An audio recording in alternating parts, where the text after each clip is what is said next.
মোচাও আছে দেখছি। ননি, কলা গাছটা ধর, ওর মোচাটা রান্না করা যাবে। আরে তাই তো, কলার মোচা খেতে তো অনেক মজা হয়। ও ভোলা, ঘর থেকে একটা দা নিয়ে আয় তো, কলার মোচাটা নিয়ে আসি। তুই কলা গাছটা নিয়ে ধর হতচ্ছাড়ি, ওটা যে চলে যাচ্ছে। যাচ্ছি মা।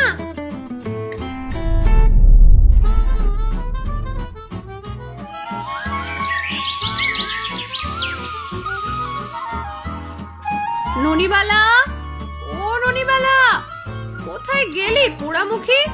বলে সকাল হতেই কি গাঁ বেড়াতে যেতে হয়?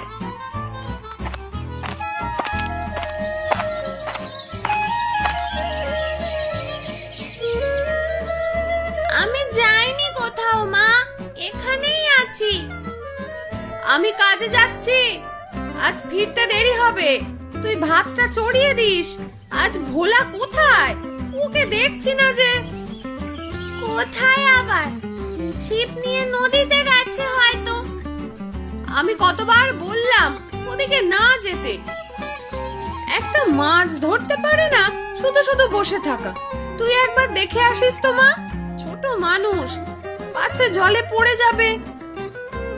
আচ্ছা মা, আমি দেখে আসবো খন। তা তুমি কি ওবেলা ওখানেই খাবে, নাকি তোমার জন্য চাল নেব?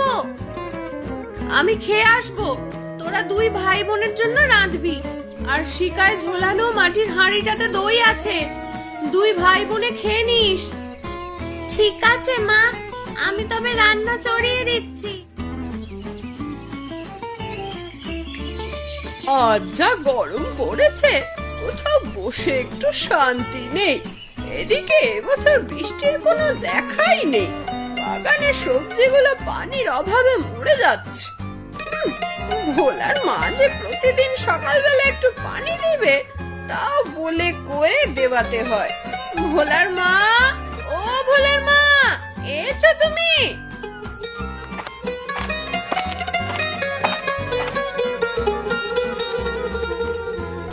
হ্যাঁ গিন্নিমা, আমি সেই কখন থেকে এসে বসে আছি। বলো কি করতে হবে?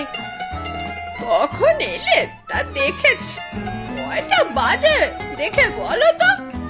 এভাবে বেলা দুপুর করে কাজে আসলে হবে? আজ শরীরটা ভালো লাগছিল না মা, জ্বর নিয়ে উঠে এসেছি। আপনি না হয়ে অন্য বাড়ি হলে কাজেই আসতাম না।